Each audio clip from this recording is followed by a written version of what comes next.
Hello. I am a man of interests, mainly history and anthropology, but recently I was drawn to the darker stuff, you know? So I went into the rabbit hole of demonology, cults, etc. I didn't really believe in it, still don't know if I do, but when I told a pal of mine, he contacted an old friend of his who claimed to have had a real and vivid experience with a demon. I thought you guys might like that, so I asked her if I could share it here. She agreed.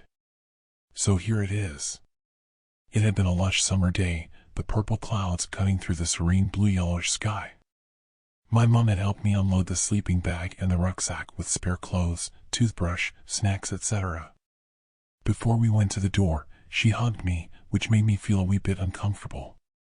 I was 14, for Christ's sake, not a child, so I pushed her away. She wasn't angry. I guess she knew that is how teenagers are. Today, I wish I had hugged her longer. No, I wish she had stayed firm and hadn't allowed me to go. I wasn't allowed at the beginning, but when she heard Dad would work longer because he had to finish the project, she suddenly decided I would be allowed to go. He had finished the project weeks ago. He had told us. He really was going to the pub, something I knew, something she knew, and, I am sure of it, something he knew we knew. I guess that, just for once, she didn't want me to hear the screams, the endless arguments, the sobbing, seeing her standing in the bathroom, telling me it was fine, that she had fallen, that I should go into my room, or, when Dad hadn't been at the casino, to the mall. We rung the doorbell, and a lanky man in business clothes opened the door. The round small glasses made him look like a teacher. "Aw, look who it is, Lil Amber. God, you've grown." Me, "Hey, Mr. Burke. Mr. Burke, come on, go inside, they're in the basement." I went past him, towards the door behind the stairs. I was always astonished by how neat and clean their house was. Mrs. Burke was a bit of a typical suburban mom, always in cool dresses and with styled hair. I guess they had the money. Not that we were unkempt, but it was like the whole house radiated peace. Yes, that is it. It felt peaceful. I heard Mr. Burke and my mom talk, but didn't pay it much attention. Typical parent talk. "How are you? I'll get her at this and this time, blah blah blah." I walked down the wooden stairs into the basement. It wasn't like a typical basement, more like a hobby room. There was a bar, whose contents were denied to us with the help of a very big lock, darts, a billiard table, and a couch. My friend's things and sleeping bags were sprawled across the floor as the sound of music and the smell of bubblegum-flavored smoke hit my senses. Kelly had gotten a vape for her birthday. And there they were, my friends. Jasmine, whose parents' house we were at, Kelly, and Selin. A and B, it echoed through the basement. They got up and hugged me. "What's up, guys?" I asked. Jasmine, "Oh, all's good, all's good. Just that Mr. Strict locked the booze." Me, I guess that makes sense. We shouldn't DRI-dash. Jasmine, "Oh no, not you, too. Didn't even allow us a few beers. He's such a jerk." That was Shamin for you. Don't get me wrong, I didn't have anything against a good time, but I understood where he was coming from. I didn't try to give any contra, didn't care too much in the end. I went over to Kelly, who had cut her hair short into a pixie cut. Me, "Oh, look at you. Looking good." Kelly, "Aw, thanks. My mom hates it, though." Me, "Dante, let her tell you how to dress or style. You have to be comfortable with it, not her." The others agreed. Kelly seemed to truly appreciate the encouraging words. I laid down my stuff, sprawled out my sleeping bag, and placed the snacks in the middle of our camp with the others. Kelly, "You hear, Selin's got a boyfriend now." Me and Jasmine, "Oh." "Selin, you promised not to tell, you bitch," she said, laughing, hitting Kelly jokingly. Jasmine, "About time. Come on, tell us. Who is it?" Selin, "Ugh. Jason Ferguson." Jasmine and me answered at the same time, "Jason Ferguson?" Jasmine, "The guy with the dirt bike?" Selin, "Yeah." Me, "Why him?" Selin, "I don't know. He's nice and kind." She smiled sheepishly while talking about him. Jasmine, when do you bring your first guy home, A and B? I was a bit taken aback by that. It was true, I was the only one of our group without a boyfriend now. I suppose I just was an idiot. And to be honest, that scared me. It made me feel like the world was advancing and I couldn't keep up. I had had something akin to romance in my life before, but that was nothing serious. Teen stuff, you know. A card at Valentine's Day, sending heart emojis, but nothing that I or anyone else for that matter would consider a relationship. Kelly, oh, leave her alone, Jasmine, huh? Jasmine, what? I'm just asking questions. I sat between them, embarrassed, not knowing how to answer. So I didn't. Once she realized she hit a nerve, she backed down. Jasmine, I'm sorry, Ambassador, you know I didn't mean it like that. She smiled at me. And, once again, that was Jasmine for you. She wasn't cruel, just a bratty, but who wasn't from time to time at that age? Jasmine, and, anyway, after tonight, who knows? Maybe all our dreams will come true? As she said that, we all grew a bit more serious, but also excited. I had almost forgotten. But it wasn't time for that yet. Jasmine's parents were still awake and we wanted to wait till they were asleep. So we took turns vaping, drinking soda, eating snacks, and shit-looking people at our school. In a way, it felt like being a kid again. Jasmine's dad came down and told us they'd go to sleep now, to not make too much of a ruckus, but also not too little, wished us a good night and ascended the stairs. Selin, your dad's nice. Kelly, yeah, I like him, too. Jasmine, I knew Jasmine. She seemed weirdly dismissive, but maybe she was just angry over the booze thing. I didn't question it.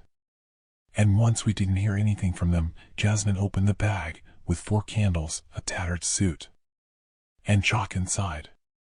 To be honest, when I saw the stuff, I grew a bit scared. This thing I only knew from stupid horror movies suddenly became more real, you know? I mean, I didn't believe in it, not really, but I guess many of us wouldn't use a Ouija board because, what if? What if, for any reason, it worked? But as I said, I didn't really believe in it, and I wasn't going to be the one to chicken out. We placed the lit candles in a square, one in front of each of us, and Jasmine, who had found the ritual online, drew the smiballs on the suit and placed it in the middle. She then said something in some weird language, really unenthusiastically, and waited. And at first, nothing happened. And then it was like the color drained from the world. The flames at the circle began to flare up, discoloring from green to purple to blue, as did the chalk on the suit. Dark laughter and tortured moans filled our ears, and we all crawled back, as bone and flesh and sinew and skin began to violently twist and break and creak within the old suit. The flesh began to form into a crude mockery of a human being, the eye sockets and mouth hollow, as it writhed and blue flames sporadically erupted from the whirlwinds of sharp bones and muscles making it up. Then skin formed around its broken body, followed by hair, and the rest of it clothes. And in front of us stood a man. He was tall and lanky, with brown short hair and sharp features, his equally sharp teeth forming a smile, with his eyes laughing at us. Mocking us. The old suit was now impeccable, made of some fine brown blackish material, nettle. Stripes and all, weird occult symbols adorning it at the sleeves and the neck and buttons. His pants were normal, but his shoes seemed to be made of some sort of reptile leather, with bronze or gold at the tips, shaped like skulls.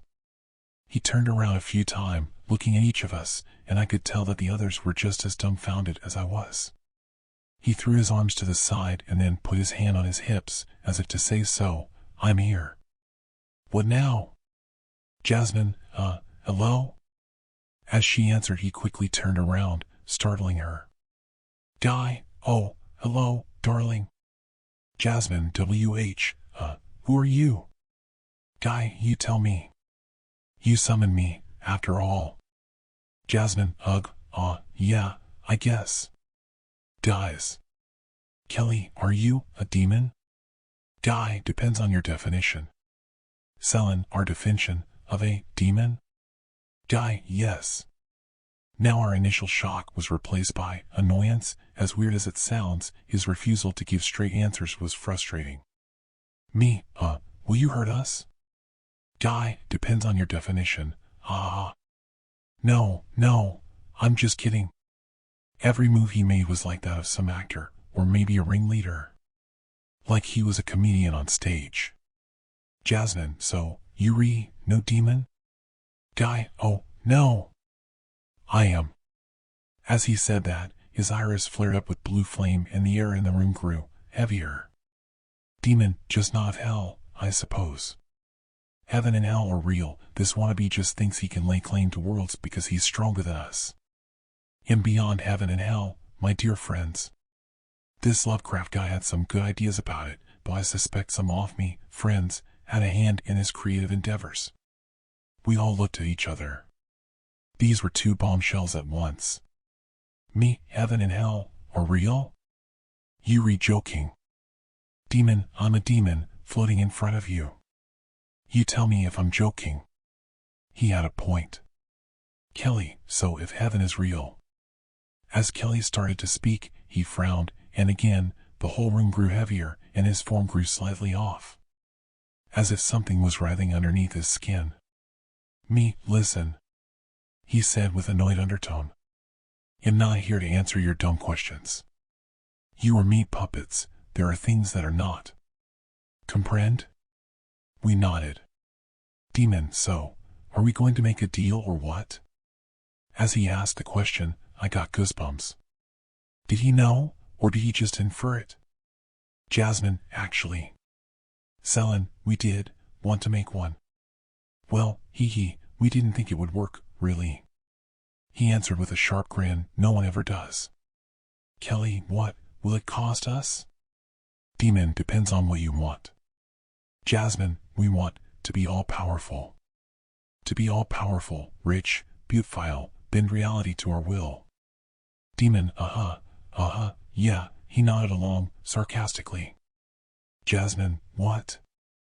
Are you too weak to pull it off? Jasmine looked at him defyingly, making the rest of us rather nervous. Provoking a demon didn't seem like a good idea. She kept provoking him as he stared at her with the most unimpressed look someone could muster. As she did, he made a gesture, and a cigar appeared in his hand, which he lighted with a fire he spawned at the tip of his thumb. He puffed out a cloud of smoke, which took the form of skulls with horns. I wondered if the otherworldly and the human experience really were so similar, or if he did these weird little hints and gestures because we were human. Demon, me? Too weak? No. But you? You are. Kelly, W.H. What do you mean? Demon, what do you have to give? For teenagers in their parents' house, for puny little souls, and you want the world? Ah. He stopped floating and knelt down in front of Jasmine, then moved his face close to hers. Demon, you are small, little things. So, start small. He rose to his feet again, and we started to ponder. What could he give us, and what would we have to pay down the line? Selin, okay, what can we give you? Me, yeah, what do you want? Demon, a bit of a cliché, I know, but I deal in souls. I became scared as he said that, even a bit offended. Our souls. Our innermost self? The thing that made us. Us? Me, we're not gonna give you our souls. Jasmine, yeah, screw that. He shrugged.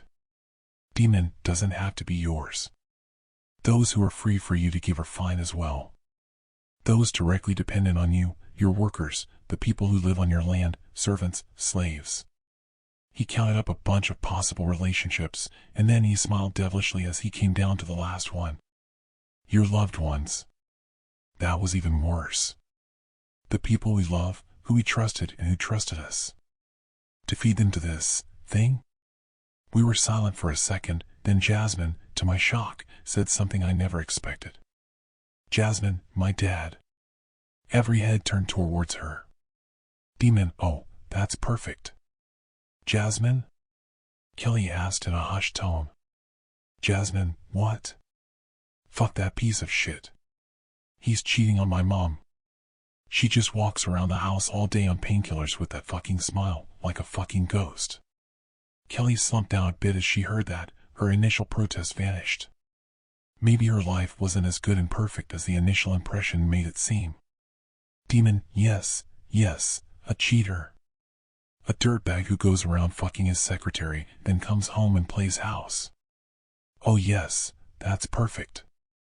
As the demon recounted the situation in such a vulgar manner, Jasmine winced, and to be honest, it hurt me a little bit, too. We moved over to her, and tried to console her. As we did, patting her shoulder and telling her it's all right, he pointed at me. Demon, what about you? What about Daddy? I was surprised by being singled out that way. I looked away, fearing he'd show everyone my family's dirty laundry. Demon, some dirty little drunk who gambles away the money that should go to you and your mom. A strong woman who works 2 jobs to support you, so utterly grinded down when he comes home and whacks in her teeth. What a pathetic sight when your poor mom lies over the toilet bowl, puking her wretched little guts out from crying so much. But the worst thing? Sometimes, sometimes, you despise her more than him, for not leaving, for not standing up. He was now overjoyed with glee, almost doing a little dance of excitement as he recounted the details of my life. My thoughts raced, but laid out like that, he did make sense. I wanted him gone so often, sometimes, in my darkest, most private moments, when I walked into the living room with him passed out on the couch. How easy it would be to, but then I didn't. I thought that I was better than that. But now I realized, it wasn't virtue that stopped me, it was cowardice. So as this devil whispered into my ear, I couldn't help myself. I agreed. Me, won't we be caught? Demon, no. That's a guarantee, my darlings. They will be goners, and you, How does eternal beauty sound like? Eternal beauty? What 14-year-old girl wouldn't dream of that? In retrospect, none of us were really ugly, but to us, with our hormone-ridden insecurities, it did sound like a dream come true. None of us answered, so the demon pointed at Selin. Demon, what about? Mummy? Selin, what? No. I love my mom. Demon, these two love their dads, even if they wouldn't admit it. That's the whole point. He was right. Even if he was a drunk, a bastard who beat my mom, I couldn't deny it. He was still my dad. He was the man who carried me on his shoulders at the zoo, who taught me how to ride a bike, who called me treasure, though I cringed at it since I turned 11. Maybe that's why it hurt even more when he did what he did when he was drunk. I kept listening as he continued to berate Selin. Demon, you love her, you do. But, maybe exactly because you love her, wouldn't it be a mercy to release her? The cancer in her chest has already spread, it's eating her alive. Let me tell you, I've seen ghouls in the 8th dimension looking healthier. Selin, don't talk about her that way.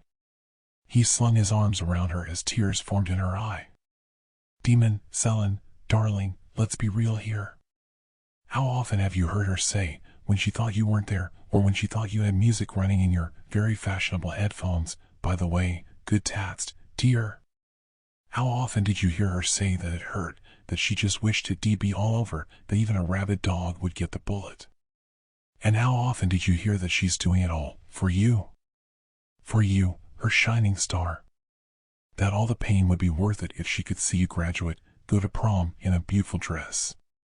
Don't you think it's time to give her something back? We all were in tears now, but Selin the most. She was a mess, and then nodded. He looked at her calmly, then patted her shoulder and said, "You're a good person." He unslinged his arm from around her shoulder, like a boa constrictor realizing all life had gone from it as prey. Then he looked at Kelly. We all were defeated at that point. We didn't even try to dissuade her from whatever he offered her. We were in, and odds were, she would be in, too. Kelly, leave me alone. She closed her eyes shut, kneeling against the wall. He plunged himself next to her, like a social worker who tries to be cool, to get on her level, like he was trying to tell her drugs were bad. Though he would probably encourage it and then sell them to her at a 2-for-1 discount. Demon, Keely. What is wrong, dear? Kelly, I won't dash. Demon, why? Why can't she just accept you like you are? So what if you like girls? We looked at her. Jasmine, we thought you had a boyfriend? Selin, yeah. Kelly, Mom made me say he was so Noon would think I am a freak. Demon, dear little Kelly, my poor little freak. She's responsible for those, isn't she? He pulled up her sleeve, revealing a row of scars. She pulled it back down, then she looked at us.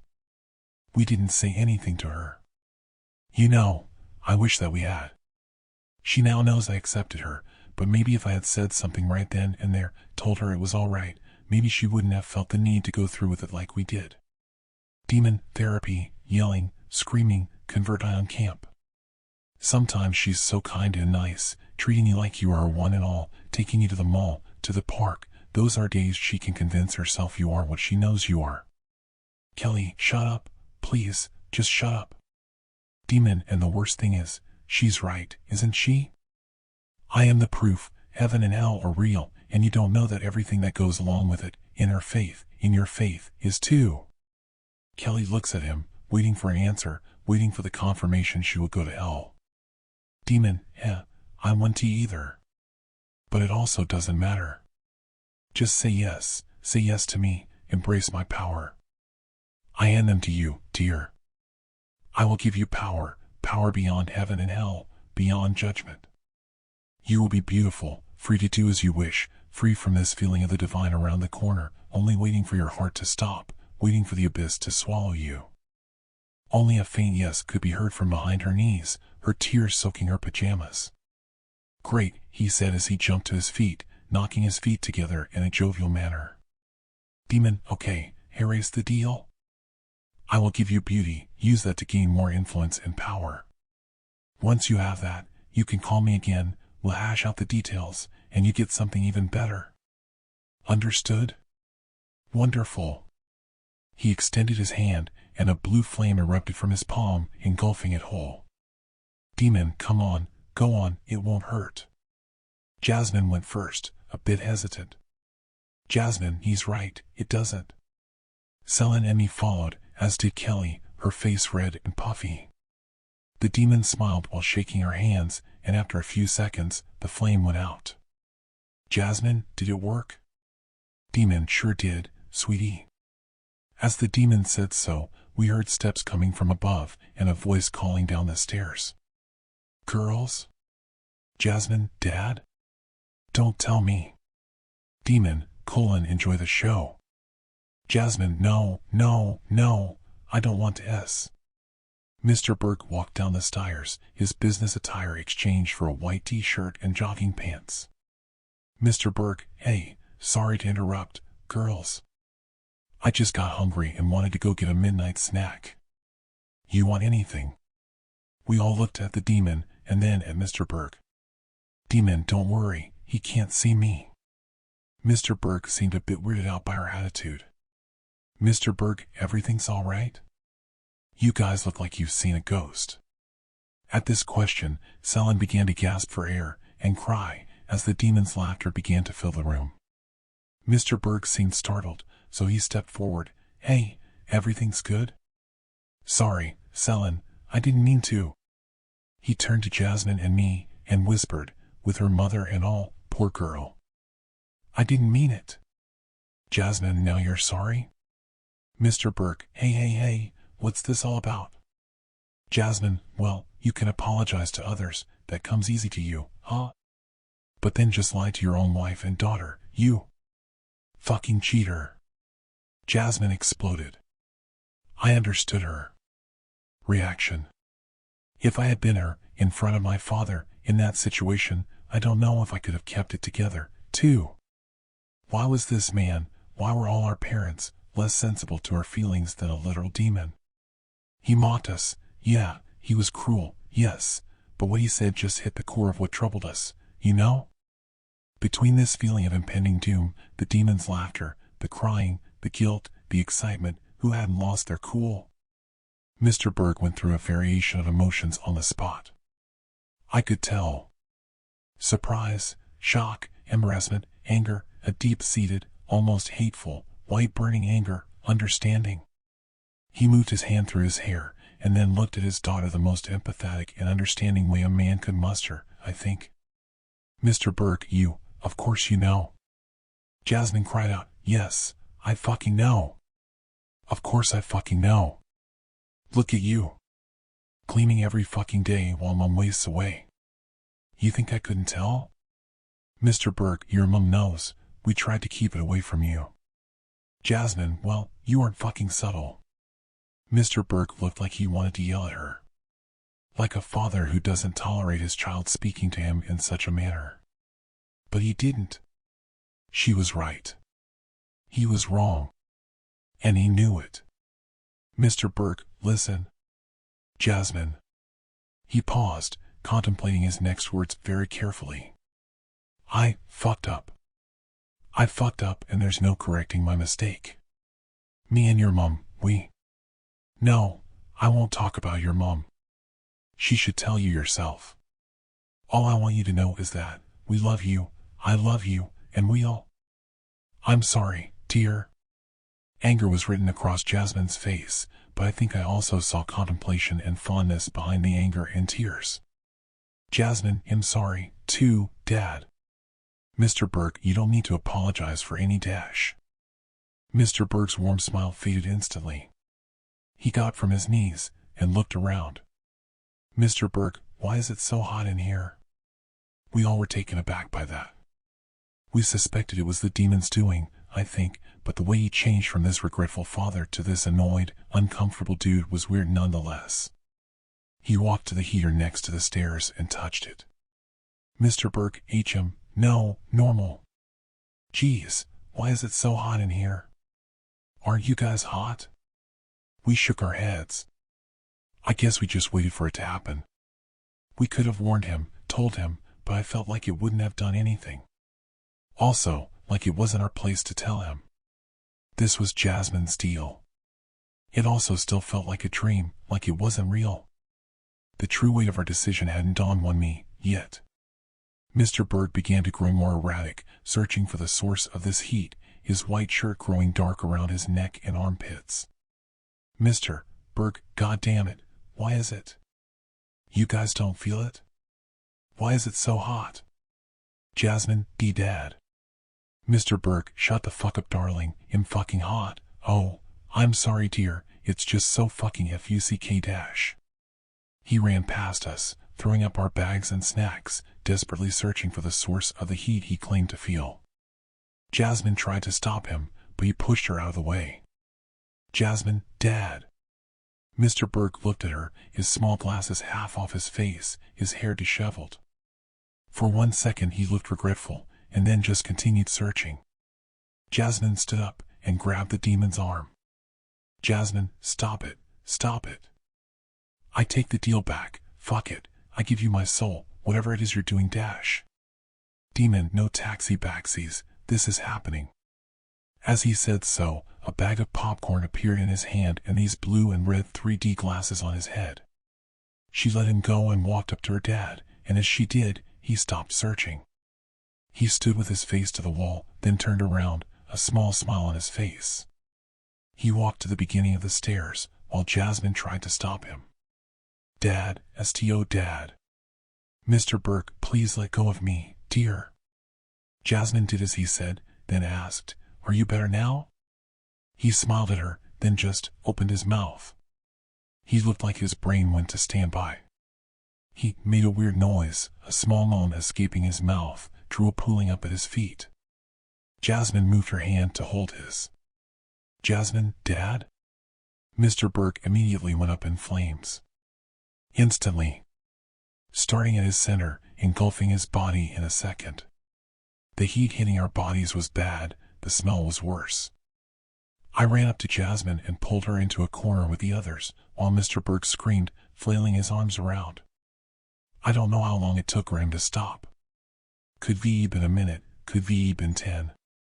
But as instantly as the fire had started, as instantly it stopped, leaving only behind a perfectly shaped, black, human silhouette burned into the carpet, and a wedding ring at the silhouette's left hand. We all were in shock. Jasmine, of course, the worst. I held her and patted her head while she shaked forth and back in my arms. I had closed my eyes for the most part, but not my ears. Mr. Berg's shrill screams still echo in my head from time to time, as does the laughter. This unhinged, carefree, amused laughter. You know, I think it would have been enough. I mean, of course it was. Or maybe not, now that I think about it. Maybe we deserved it. But either way, the demon walked up to us one last time and decided to mock us. Demon Amber, your dad just had a broken off bar stool rammed up into his brain through his nose by a bunch of loan sharks. Kelly, your mom just had a horrifying car crash. Her face was ripped off, now decorating a stop sign. She bled out, while her organs spilled out on the fucking asphalt. And Selin, no. How terrible, what the fuck. No. She just got cut up by a stalker who snuck into her hospital room, no, how awful, He wiped a tear from his eye. Demon, anyway. Deal's fulfilled. See ya. He disappeared into blue flame. And that was that. Maybe we should have done something. Call our parents, call Mrs. Burke, find a way to. I don't know. Reverse the spell? But we didn't, we just curled up and slept. The next day, I was greeted by a black stain in the carpet and the three most beautiful faces I had ever seen. Mrs. Burke came down to wake us, scolding us for staining the carpet and using her makeup. The police arrived soon after, telling us of our parents' demise. We knew already, of course. But it still stung. Mrs. Burke found out her husband was dead soon after. I don't know what Jasmine exactly told her. I didn't ask. All I know is she would sometimes speak up at community meetings or the church, rambling on about the dangers of spontaneous combustion. Kelly moved to relatives nearby after her mom had died. They didn't judge her for her love life. She said she lost that fear of damnation for that, but gained many others. Selin broke off contact after what happened. Walked out of the Berg's house and that was it. What about me, you ask? Well, life became easier in some ways, that's true.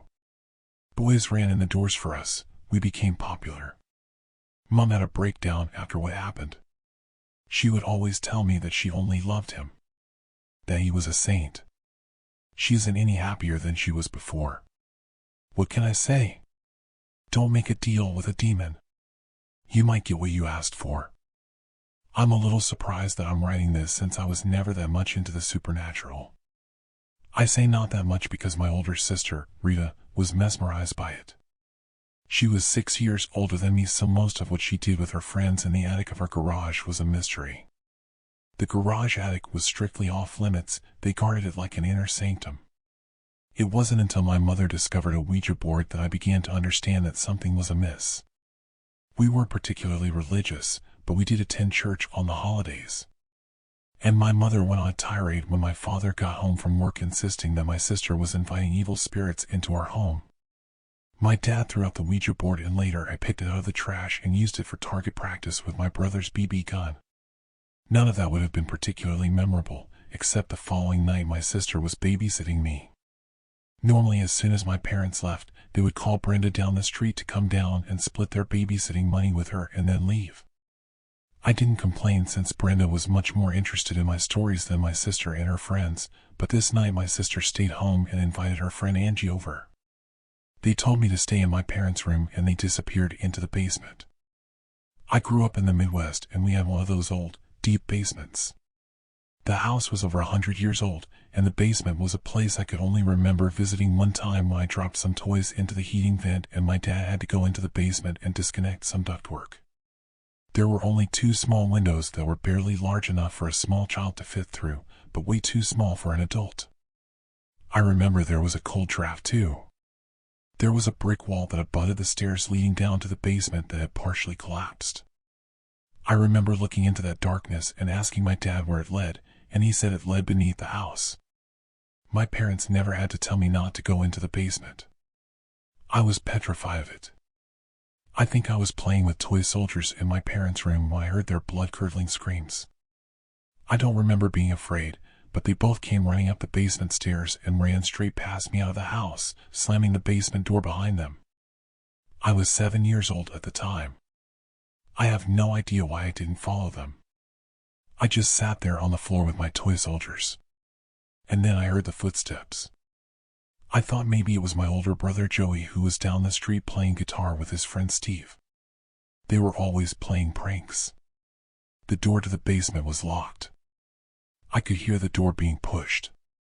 The lock was just a wooden disc my dad had made. When they slammed the door, it must have fallen down and locked. I heard it hit the floor when the door burst open.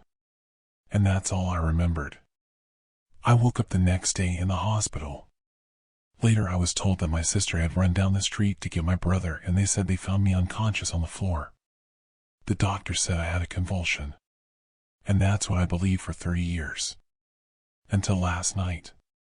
My sister Rita went on to become a flight attendant and my brother Joey, I still call him that, became a DNR officer.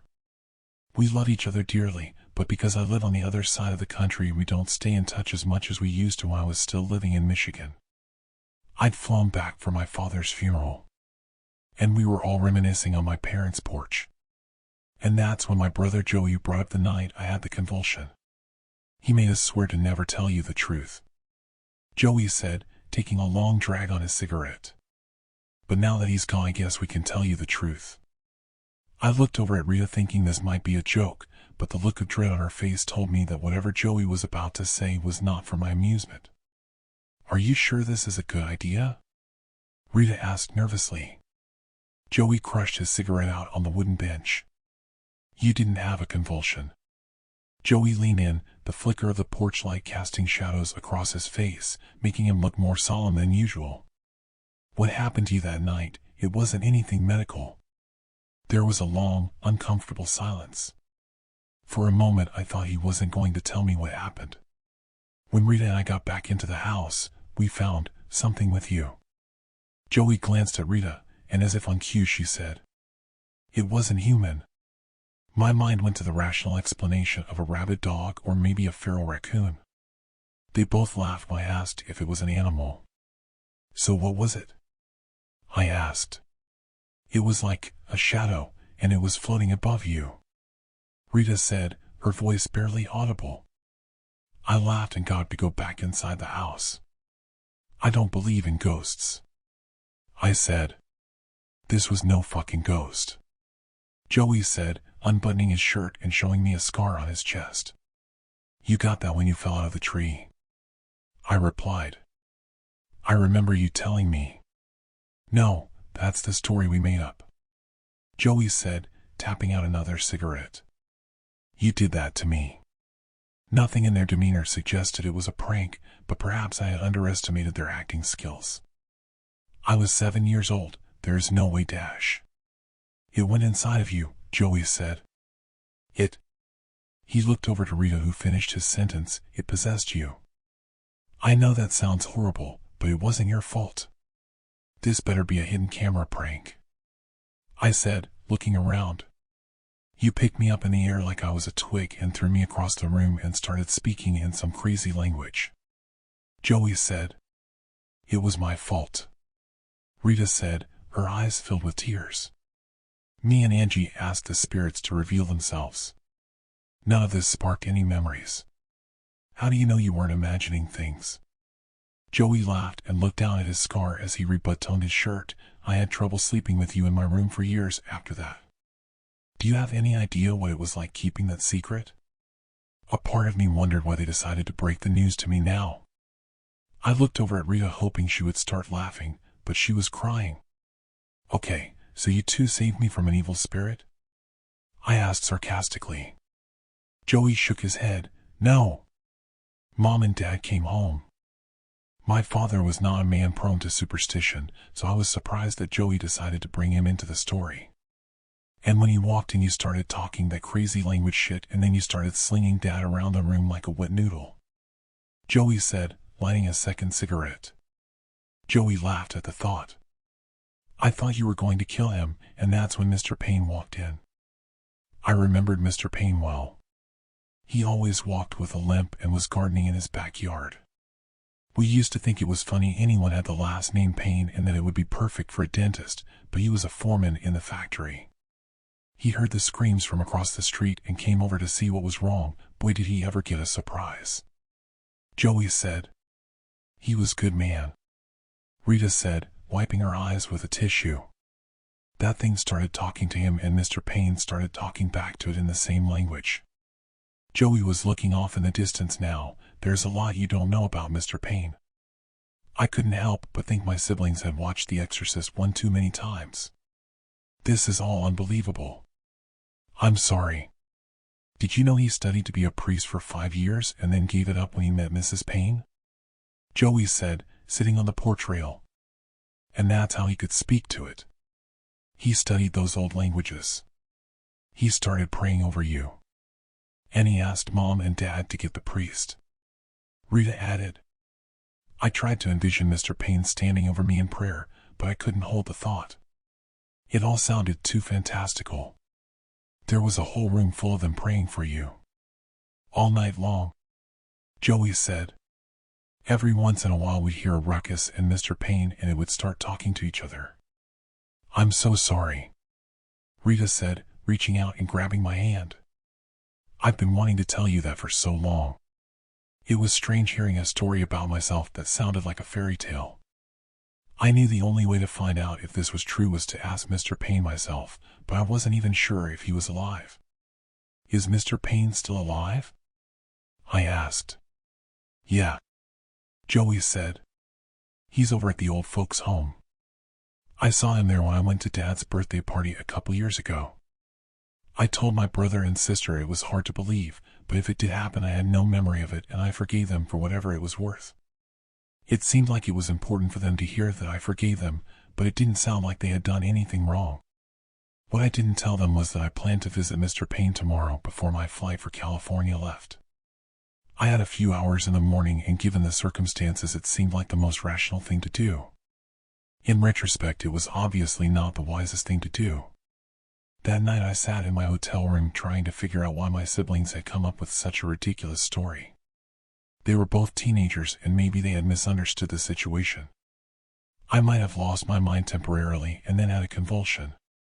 Except the people praying over me all night long didn't seem to fit the story, but it was a small town with plenty of superstitious people. It wouldn't be the first time a group of well-meaning religious people misdiagnosed a medical condition for a supernatural event. I woke up early the next morning and headed over to the nursing home. The last time I'd been to Hazelbuck Nursing Home was during my childhood. I would visit with my mom when my cousin was living there. My cousin had multiple sclerosis and I remember the place smelling bad, like Clorox. My cousin was always in good spirits and smiling, but I could never get over the smell of the place. To my surprise, the place had been completely renovated and it even smelled good. There was a young lady at the front who greeted me. I asked if Mr. Payne was still a resident and she asked me to sign in and pointed me to room 144. I stood outside of room 144 for a few moments. I still had time to turn around and head back to my normal, boring life in Los Angeles. The radio was on and I could hear Ernie Harwell doing the play-by-play announcing for the Tigers baseball game. Against my better judgment, I knocked on the door and I heard a gruff voice say, "Door's open, come in." I walked in and saw Mr. Payne sitting in a recliner. He didn't look much different than I remembered him, but I could tell he was having trouble placing me. "It's Rich Thalen, but you knew me as Richie," I said, smiling. Mr. Payne's demeanor changed immediately, as if he'd seen a ghost. I can come back at another time if," I mumbled. No, it's fine. I just wasn't expecting to see anyone today." He pushed out a footrest. "Have a seat." I was suddenly uncomfortable. I guess I had half expected Mr. Payne to tell me it was all just overactive imaginations, but judging from his reaction I knew I wasn't going to like what he was about to tell me. I thought about standing up and leaving. I'm sure he probably wondered why I showed up, but there was some doors you just want to leave closed. This felt like one of them. "I heard about your dad," Mr. Payne said. You just never know how long you got until the bell tolls. It took a moment for me to reorient myself. I'd completely forgotten that I'd been at my own father's funeral yesterday. Yeah. He always said that he'd probably die of a heart attack. My grandpa was 45 when he died the same way. You mean Bill? Mr. Payne said, smiling. I knew your grandpa. We used to hunt pheasants together. I didn't remember my grandpa. He died before I was born, so I didn't have anything to add. I am really surprised to see you, Mr. Payne said, slapping me on my knee. You look good. Thank you, I said, realizing I could just have small talk and leave. I didn't need to open any locked doors. I could just shoot the breeze. So what brings you here? Payne asked. I came because I heard a crazy story and I wanted to see if it was true. I asked. Mr. Payne ran his fingers through what was left of his gray hair. I figured that was why you were here. Mr. Payne looked over his shoulder. Can you get me a water? There's a cup next to the sink. I didn't know if that was a stall tactic or if he was preparing to give me a long speech, but I was happy to stand up and create some space between us. A few moments later, I turned around with his water, and that's when I noticed that he was holding a rosary. I handed him the water and rather than sitting back down, took a couple steps backward and leaned against the counter. I've tried to forget that night, Mr. Payne said, sipping from the styrofoam cup. Are you sure this wasn't just overly active imaginations? I asked. Mr. Payne lifted an eyebrow. Did they tell you what happened? What they could remember? I answered. Mr. Payne took a few more sips of water and thought for a long time. Well, they were just kids, so they probably didn't tell you everything. I waited for him to say something, but he just sat in silence. I don't think he wanted to discuss it. Mr. Payne, my brother said you dropped out of the priesthood? I did. Mrs. Payne was a nun back then, and I was going to be a priest, but nature decided otherwise. I laughed, even though it wasn't funny. Again, I contemplated abruptly walking out of the room. What you had in you was an old spirit, Mr. Payne said seriously. Very old. It had come across the ocean from Old World, Europe. The language it spoke was Latin. Mr. Payne added. None of this made any sense. Our house was old by standards of the United States, but there was nothing ancient about it by European standards. Why would an old spirit live in our basement? I asked. Mr. Payne laughed. Is that what they told you? That it was in your basement? I nodded, surprised that there appeared to be a disagreement in their memories. A part of me hoped that the version I was about to hear was more tethered to reality. It visited your basement because your sister and her friend called out to it, Mr. Payne said, his hand holding the rosary starting to shake. I thought back to my brother telling me there were a lot of things I didn't know about Mr. Payne. That was suddenly starting to sound like an understatement. Then where did it come from? I asked. Mr. Payne's gaze went blank and he started to mumble in a foreign tongue. And that's when his eyes rolled back into his head and a smile crossed his face and the following words rolled out of his mouth in a thick Italian accent, then it X me. A moment later his whole body began to shake. I pushed the nurse button next to his bed. Still grounded in reality, I thought he was having a stroke. He was talking much clearer now and I tried to remember it, spongium cum satana feci. And then I saw it with my own eyes, black smoke like tentacles lifting out his body and taking the shape of a human. I was no longer in the nursing home. I was a petrified 7-year-old boy on the floor holding a toy soldier. Everything I ever pressed came back in a terrifying torrent. The cries, the prayers, and eventually being freed. With the last of his strength, Mr. Payne whispered, Servati ipsum. Servati ipsum. And a moment later the shadow enveloped him and vanished. A caregiver eventually arrived and a few minutes later the nurse. They said he was having one of his episodes and asked if I could come back on another day. I walked out of the nursing home and realized I'd reopened a door that Mr. Payne had locked with great difficulty and sacrificed 30 years ago. I didn't know the specifics of what Mr. Payne had done that night or what had happened in Rome that caused Mr. Payne to leave the priesthood, but something told me it was more than simply meeting Mrs. Payne. A few months later, I looked up the meaning of those words. Mr. Payne was telling me he made a pact with the darkness. And then he told me to save myself. I so pray every night to be spared the fate of Mr. Payne. And I also pray for his soul to be released. And perhaps most importantly, I make sure I keep the basement door locked.